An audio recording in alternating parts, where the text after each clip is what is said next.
There we go.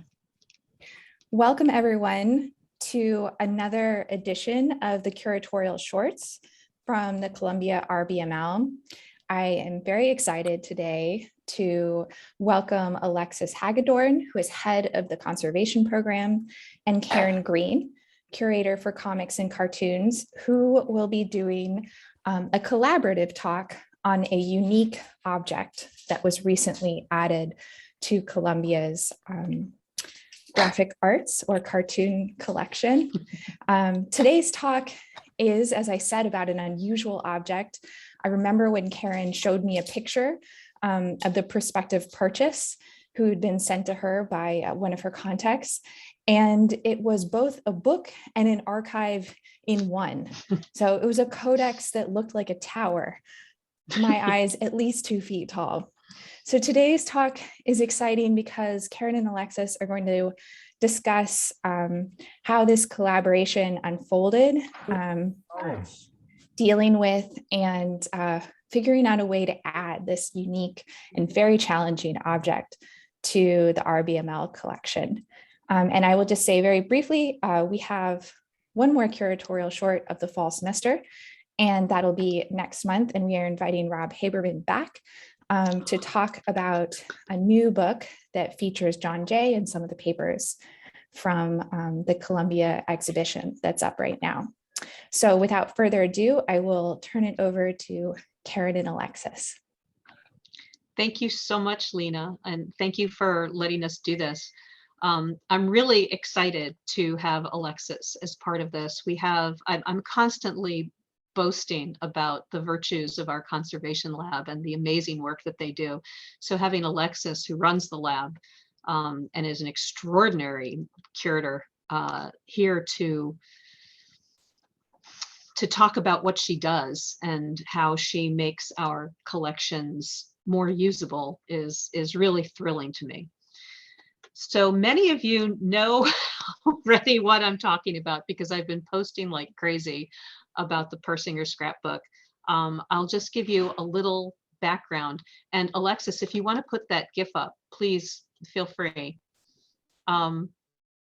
This is something that, there we go, that Dave Ortiz of our reformatting department put together by stitching together a lot of photos of the outside of the scrapbook.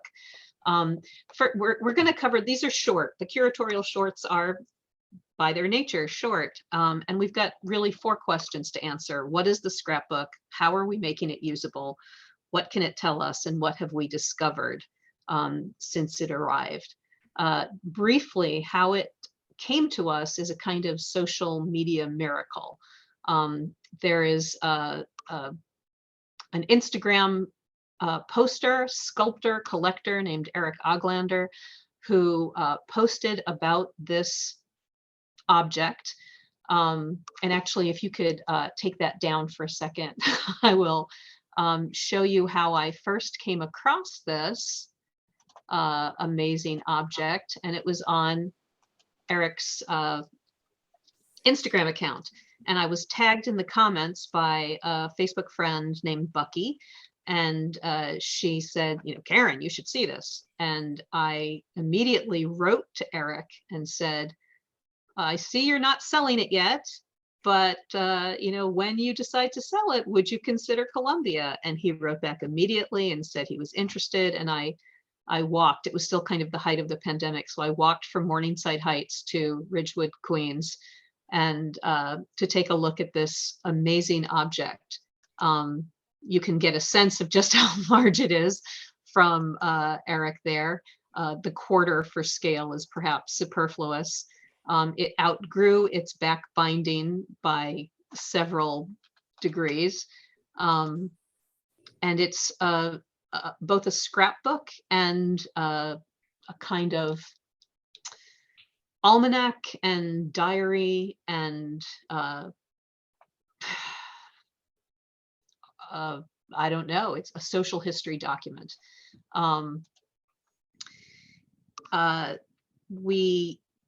When I posted about it, the cartoonist David Lasky was intrigued did some genealogical research and discovered Mr. Persinger himself, who started this project when he was 65 years old. He was a barber in Fredonia, Kansas. His barbershop was called The Bungalow, and he began this collection of wash tubs, comic strips, wash tubs by Roy Crane being possibly the most influential adventure strip of the early 20th century. So he created this for his customers as something to read while they waited for their haircuts. I'm not sure how much more I want to say right now. I think I want to turn it over to Alexis to talk about how we're making it accessible. Thanks, Karen. I have a couple of images to show what I'm going to be talking about. So I'm going to start that now. All right, so you've already seen some great images, and thanks especially to our own imaging lab in the preservation division. Both this still image and the GIF that we were just looking at are courtesy of that in-house program. So you can see here what we're dealing with, and I'm going to talk a little bit, very little, about the conservation treatment and how we're approaching that. But some of the issues, what we're doing to preserve it, to answer Karen's question that she posed, we're looking at the nature of this object. We've got album pages, several hundred, big number, with newspaper clippings attached to both sides. And I'll be talking a little more about why that's so challenging. And then manuscript annotations, obviously that's really important. So being able to access all the pages and the content is integral to making this object available for scholarship. We've got the large text block, and anything that, what's important for accessing the contents of a book like this is for the spine to be able to move, because the pages really can't move, and the spine needs to flex so that we can get access to the contents. But that's not going to happen with this book. It doesn't have a flexible spine. And then around the outside is leather that's really deteriorated. And so we're looking at, this really important and kind of enduring object that has been made from a lot of post-industrial materials. And when, as a culture, we started making our book materials more rapidly and more easily available and widely available, we had to change the way we made things. And so starting in the 19th century, leather and paper are just not as permanent as they were before that. And so that's key to why this is a challenging project. So first of all, the size, we know that the scrapbook is a third of a conservator high. So we've got Emily Lynch posing with the scrapbook just for scale again. I think having a slightly shorter in stature person makes our point even better than the first image that Karen showed. And I could help with that too if you had a picture of me next to it. So the problem with this paper is that it's from newsprint, and so newsprint is made from wood pulp, and it was never made to last. So a lot of our office paper and everything that we're using today is also made from wood pulp, but it's been processed to remove a lot of what acts so badly over time. But because newspapers aren't really meant to last that long, and they're just supposed to be cheap and widely available, that step wasn't taken. And that's why if you've ever tried to save newspaper clippings, they turn brown, so they're darker with light exposure, and they crumble.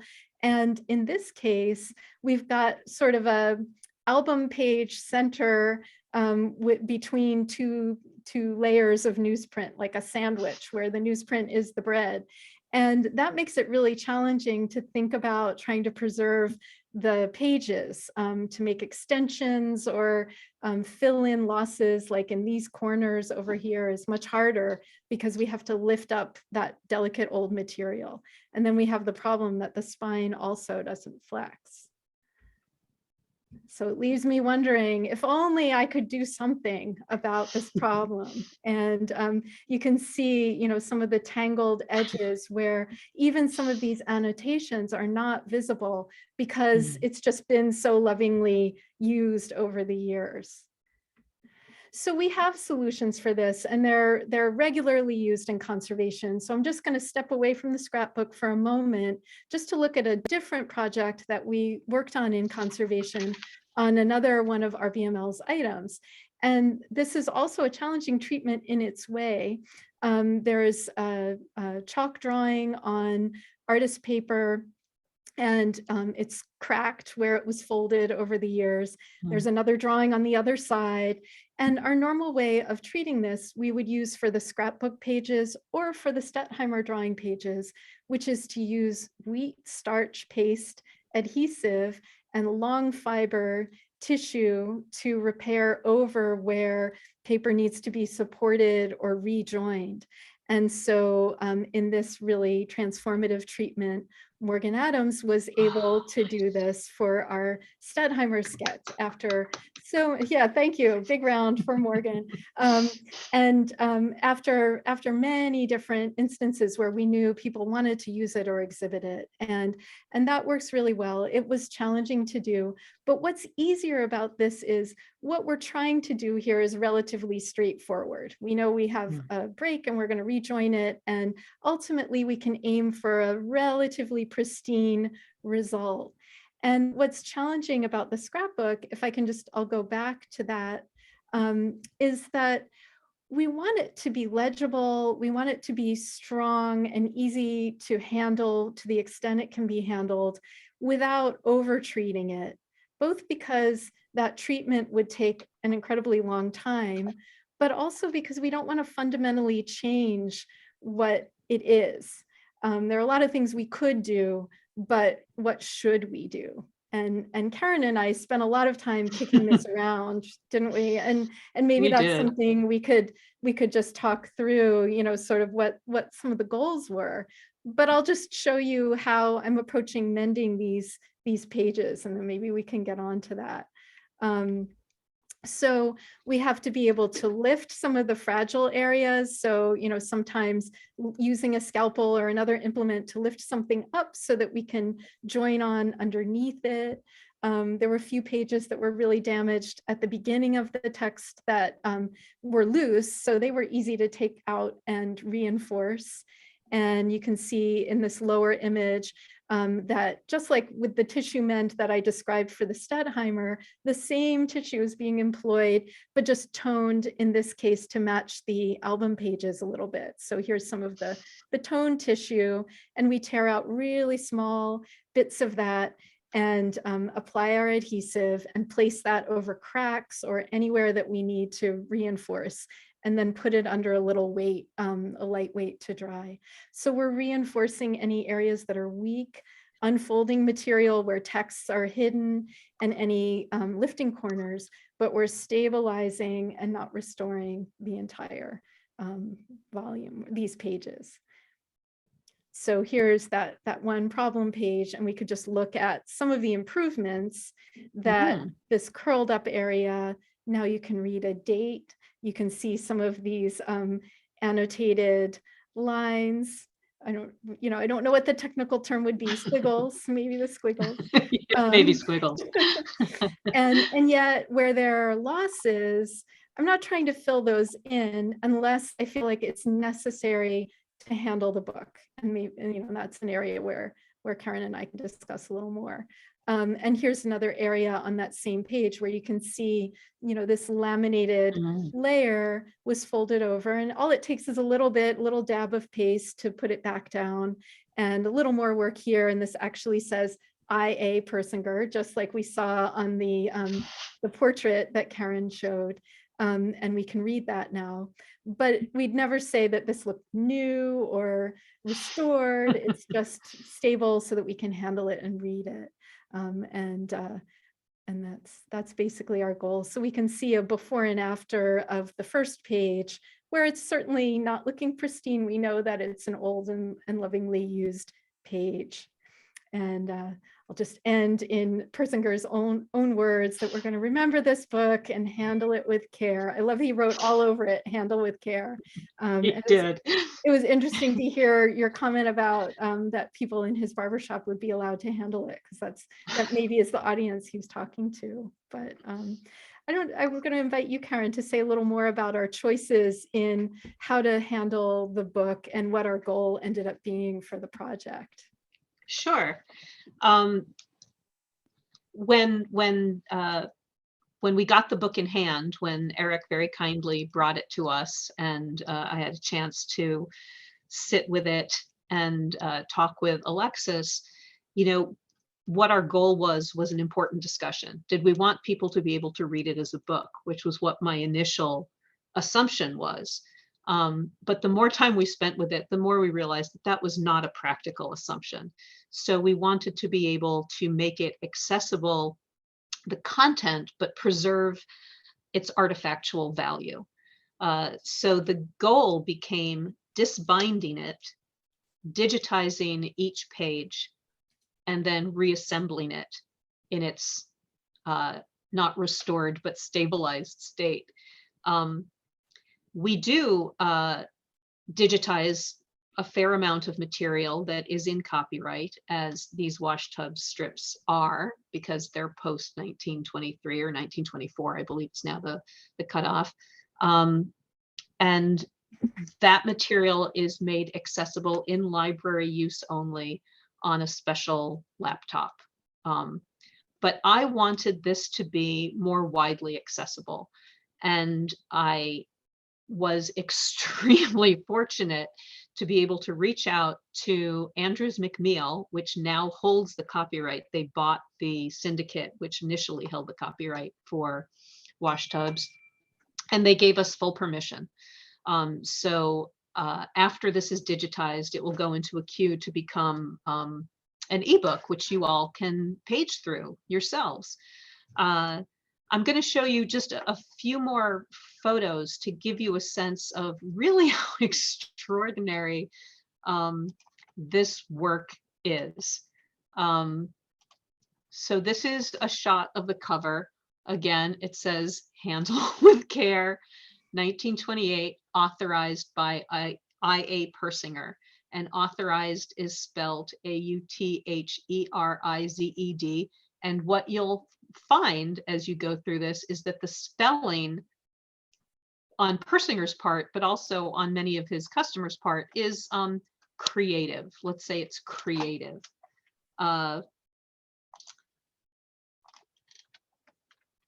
So this is one of the pages that I think Eric had on his initial blog post. Handle this book carefully, valuable properties, although properties is spelled very strangely. It says depression still here, not feeling well, hungry, right under that rather sad face, by I.A. Persinger. Only foolishness that seems to keep things going, which is a sentiment that I think we can all identify with, even in these days. At the top, you can just barely see the page number. I think this is page number 626. He generally does the pagination and the date. But what we discovered as we started disbinding is that the pagination is not actually in numerical order. And so one of the things we're going to look at is whether we're going to put it in numerical order, or whether it's actually in some kind of weird chronological order, because since we have both the page numbers and the dates, we can figure that out. Here again is another page that was featured by Eric on his Instagram page, Spot on the Moon. So he's drawn the moon, and the moon has many changes, many, M-A-N-N-I-E, and the moon has many changes in 1 month, and so has a human being. The sun, moon, and stars works in harmony together, by Persinger. And often he writes by I.A. Persinger, but sometimes he just writes by Persinger, which seems to echo the by Crane that's on the wash tub strip as well. And this is, I think, possibly my favorite page so far, just because it demonstrates this kind of metaphysical longing that this wonderful Kansan barber seems to have. This is, you saw a little bit of this first page, page 1, commenced saving these pictures October 16th, 1928. So he's documenting, handle with care. Sometimes he also comments on the title of the strip. He's got the date again. July 8th, 1932, a big rain last night, clear this morning, fine, by Persinger.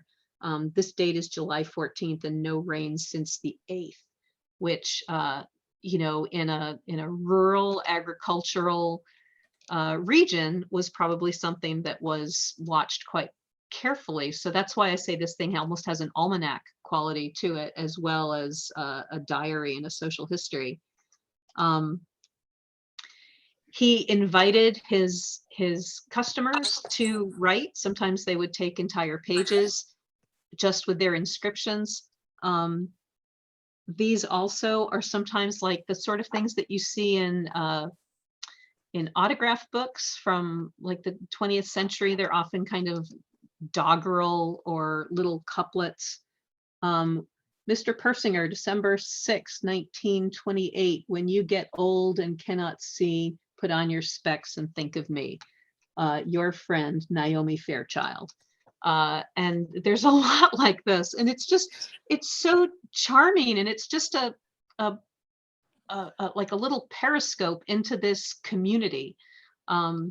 Most of these people say that they're from Moline, which was about 40 miles from Fredonia, where the bungalow was. So clearly he was worth making a trip to get to. This is page number 124. When you go north and I go south, remember me and my big mouth, Doris May Houghton. I mean, how can you resist these things? I am so impatient for this entire thing to be digitized. Now, this is the inside back cover, and I got a lot of assistance from cartoonist David Lasky. I mentioned he was the one who provided me with the photograph, but he found all sorts of census data that revealed information about Persinger and his family. So you see it says, be sure and handle with care, request of designer, Designer, I.A. Persinger. This book goes to my grand, and then whatever comes after grand is obliterated. And then you can't quite see what begins the next line. And then you see A. Klein, Elk County, Moline, Kansas. And I can't remember what it says. Get the something with it. I can't remember what that says. What David found is that I.A. Persinger had a daughter, and his daughter had a son named Myrell Klein. And so now we know that this book goes to my grandson, Myrell. And as soon as you know it's Myrell, the little scratches there kind of resolve into the name Myrell. So once again, thanks to, there's so many people to thank.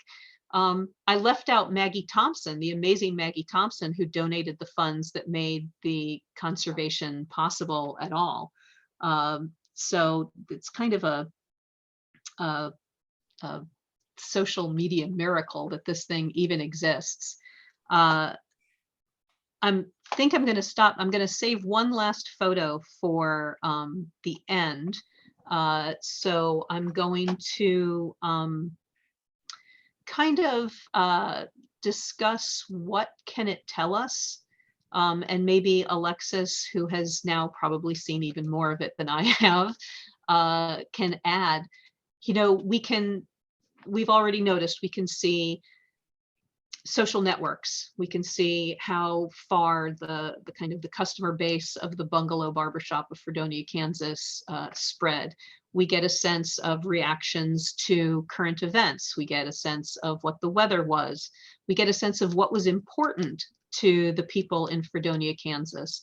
And as we as we go through and see how heavily used some of these pages are, we also get a sense of just how beloved this book became. I'm wondering, Alexis, if there are things that you can add that you've seen since last we spoke. Yeah, thanks. Well, I did have one hidden surprise. I haven't spent as much time looking through the pages as Karen did. So some of those images were new to me. I'm waiting for for it to come out in the theaters. I'm waiting for us to be able to actually take it apart. But one of the things when Karen and I were first discussing the ideas of, disc binding and imaging it and making the images available, but keeping the book as this sort of sculptural object, we weren't really sure how it was going to go. And we weren't sure how it was all put together or how hard it would be to get these pages apart. So we brought the book into the conservation lab. So here's Emily Lynch again and Natalie Naor from the Columbia Conservation Lab with the scrapbook, and together the three of us flipped it, which was quite exciting. I had only ever seen it transported on a big wooden board because it's so heavy, and one of the things we'll be able to do, thanks to the generous gift to support the conservation work, is to spec out a good solid container for this that can actually bear its weight. So that's going to be a great improvement. But so we turned it over. So Emily Lynch and I did a sort of controlled flip with Natalie spotting, just in case we needed help. And what we found underneath was really interesting. And you can see here this screw head. And I was able to just unturn this by hand. And then suddenly we recognized, we all understood what we were dealing with, that this is a very established album structure. So even though it's sort of on steroids at the moment, it's something we all understand, which is a post binding. So within the pages, you have some metal post system. And we use these still in conservation. One of the things we could have done with this scrapbook is to encapsulate every page between clear polyester film and put it together with a post, and that would have allowed pages to turn, but totally changed the book in unacceptable ways in this case. But you get these posts like we're showing on the right, and you can extend them and you can keep screwing on the extensions to make something quite tall. So it'll be interesting to see once we start taking the pages apart and doing this in earnest in a couple of weeks, how much of this we find underneath. But that's what we're expecting to find, is there's a screw head and a post that goes right the way through, but they're usually not this thick. And it really doesn't work well as a structure when it's this thick. And so it'll be a great improvement to have images that can really allow you to peruse it without having to expect it to flex, but it'll still be there for people to peep inside and see, that it's actually a book and all those pages are actually inside. Yeah, so that was an exciting discovery. It was a thrilling moment in the conservation lab. We usually don't feel quite so acrobatic, in our work, but everybody was safe at the end. It was good. Well, I'm going to show you something we discovered early on, Alexis. When we first got together and looked at it, Alexis basically lifted the original binding off the top.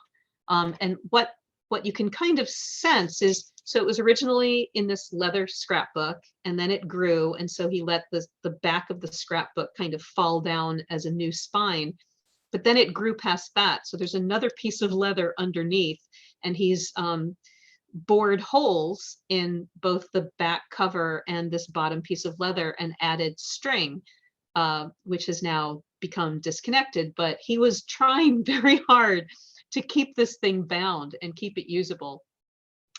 But Alexis lifted off the spine, and that's when we discovered that inside the spine is this amazing inscription.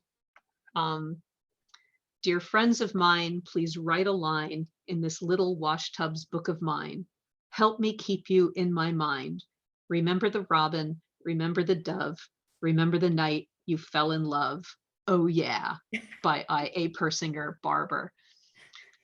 I want so badly to find a way to time travel and meet this man, because he just seems extraordinary. And I don't know. I know that Eric is in the audience, and I don't know if it was Myrell Klein who ended up auctioning this off, that caused Eric to buy it and then put it up on his site. But I want to find his family. I want to talk, like, who knew him? He just sounds remarkable. But now we keep these very short. I'd like to see if there's any questions from the audience. I'm not seeing the chat. There must be a chat somewhere, right? Where you can put, or maybe we can just unmute people if they raise their hands. Can we do that, Courtney? Because I'm not Yeah, seeing the screen. absolutely. I see Lena has her hand raised. Lena's got a question. Okay, sure. Unmute her first. So I was just going to say that, Courtney, you will have to enable either starting the video and or unmuting, because we're not able to do it ourselves. But I wanted to ask, this is like, I guess I want to ask the degree to which this is an unusual object, or, as Alexis sort of evocatively put it, a familiar object on steroids. So I wondered, among comics fans or among the sort of comics like counterpublic, was this a sort of familiar practice to you, Karen, of how people would read and collect? So it made me think in the 18th century of the use of commonplace books and how commonplace books were used slightly differently in different time periods. So people were documenting their reading, and they might be copying over quotations.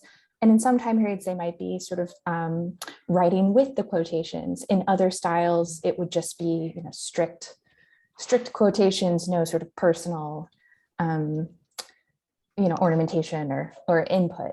So I guess I wondered, is this a sort of practice of collecting and writing with comic strips that you can kind of place in history? Or is this interesting more because it's just so unusual and not emblematic of a kind of historical way of reading? I believe that the scrapbooking itself is not so unusual. People collect comic strips that they love. They put them in binders, and that kind of progresses to something that you see in comics fanzines, where you see basically reprints of early 20th century comics. Something like the Menominee Falls Gazette was just like every issue was an example of things that you couldn't get because they hadn't been reprinted by publishers yet. The addition of all of this commentary is new to me. And this is something that as we go through it, I want to reach out to a lot of kind of the historian sector of the comics community to see if they've come across this. When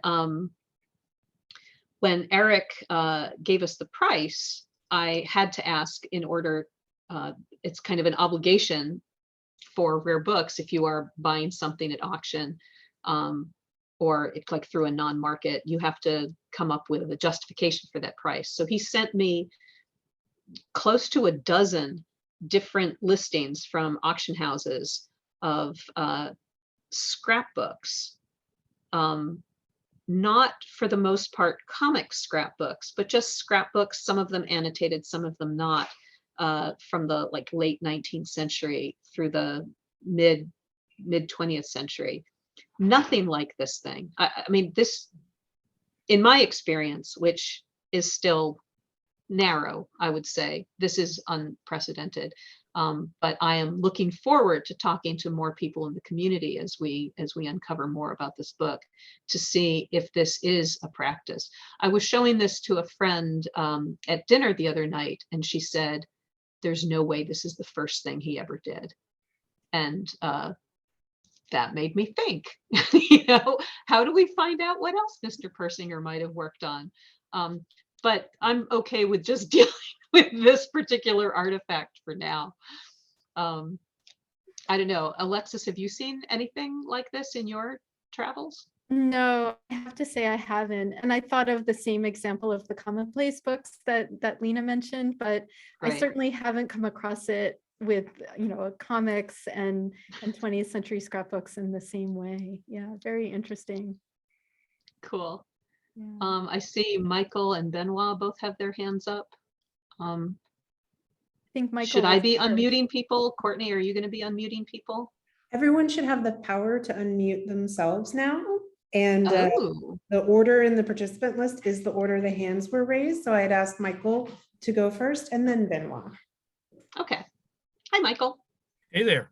Nice presentation.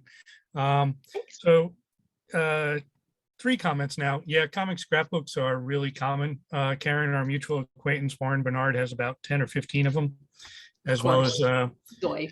Michigan State has them and Ohio State does. So my first question is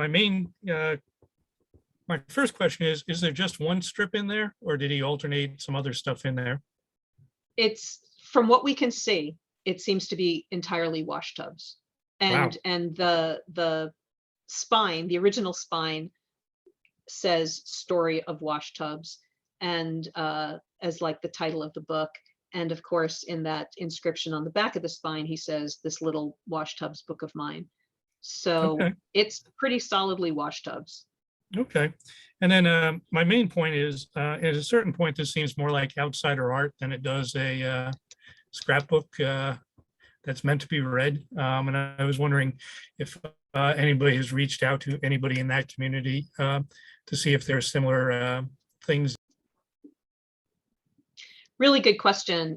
That's come up in discussion with folks also, that this does feel very much like outsider art. And I think it was a really strong factor in my wanting to acquire it. It's because it was an art object as well as an historical object. So far, really, to a certain extent, I want to wait until we can see more of it, until we can share more of it. So for now, I've not reached out to anyone, but I will when I can. Thanks, Michael. Benoit? Hi, thanks for the wonderful presentation. It was really fascinating to see more of this amazing scrapbook. I just wanted to pitch in quickly because I've been doing a little bit of research on scrapbooks, mostly on the collection at Ohio State University, where you do see actually a lot of wash tub scrapbooks. So it seems to have been a very popular strip to collect, but really not the same kinds as the Persinger Scrapbook, which to me seems very exceptional in the sense that most of the scrapbooks that are at Ohio State are, in a sense, simple collection of the materials, so that people can follow a strip over time and kind of return to it, or else like cartoonist scrapbooks kind of documenting their own careers. But otherwise, something like this, where it's actually strongly authorized by the scrapbook maker, is quite exceptional. Most of the scrapbooks that I saw at Ohio State are very often anonymous, so it's very hard to actually find who assembled the scrapbooks unless there's some letter that accompanied the donation. So that's a fascinating case, both very probably very a testimony of the period, but also completely exceptional in the outside the art sphere. So thanks for sharing. I very much look forward to see the ebook version. Thanks, Benoit. I mean, that does kind of confirm my sense that the scrapbook itself was not uncommon, but the annotations have made it something fairly unique. I'm so curious why that was interesting, Benoit, that you said that there were a few that were wash tubs in particular. And for Karen or Benoit or someone else here, is there something about wash tubs in particular, just its popularity or the audience that it appealed to, why that in particular would be featured? As I mentioned, it was an extremely influential strip in kind of the history of the adventure strip. It might almost be considered one of the first of the strips that would become adventure strips, like Terry and the Pirates and the like. So it captured the imagination. It's stunning to me that it's not, there are reprint volumes of it, but they're long out of print. They came out in the 1980s and they didn't stay in print. And it's kind of stunning to me that it hasn't stayed in the forefront of people's thought, because it was such an important strip, and Roy Crane was such an influential and important cartoonist. I see Beth Fleischer. Indeed you do. Yep, indeed you do. Yeah. So I'm having a little bit of thought about the way his, I hate to call it misspelling, but his unorthodox spellings Creative. are in the book. And I was wondering, and we had spoken about the parallel between that and how beautiful his penmanship is, which is of course a more artistic. And I was wondering if at some point you have or will show this to somebody who knows something about literacy in early America, or learning disabilities. I didn't see in the little bits there telltale signs of letters written backwards or anything like that with dyslexia. But we're talking about outsider. We're usually talking about someone who may be disenfranchised, and some sort of reading disability could certainly have done that. So that would be yet another area. That's really interesting, Beth, because it's true. He doubles letters that aren't supposed to be doubled on the spine where it says, remember the robin. Robin is spelt with two B's. We saw many spelt with two N's. We saw big rain spelt with two G's. So he doubles a lot of letters. And I know that what struck me was the similarity to the kind of fluidity of spelling in the early centuries of English, going back to Renaissance and before, or even just the early modern period. That's interesting to think of showing it to somebody who studies literacy. I like that idea a lot. I'm going to make a note of that. There's just so many people that we can consult about this particular artifact, because it really does, it has tentacles that fall into so many different fields and disciplines of study. So definitely that will be something to keep in mind. Thank you. It's a wildly holistic project. And I think it would say so much about education, stigma, outsider, all sorts of things. So I can't wait to see what happens next, as we say.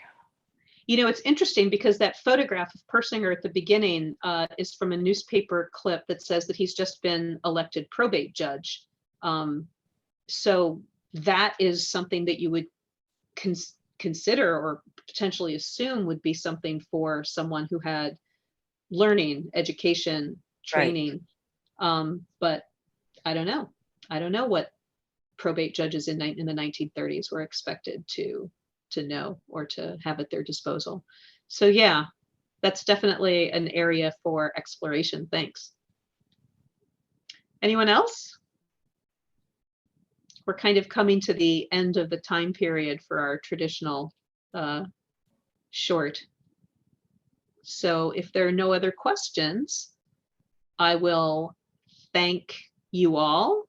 Thank once again Andrews McMeel, thank David Lasky, thank Maggie Thompson, thank the fabulous Alexis, and thank the pandemic, which kept me from spending my money so that I have the funds to purchase this thing.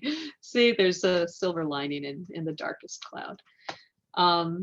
So please come back for the John Jay curatorial short in December. This is a great series that Lena has put together, and I'll see you all on the socials. Thank you, Karen. Bye. Thank you. Bye. Bye, everybody. Oh, wow, I'm looking at the numbers just like dropping of the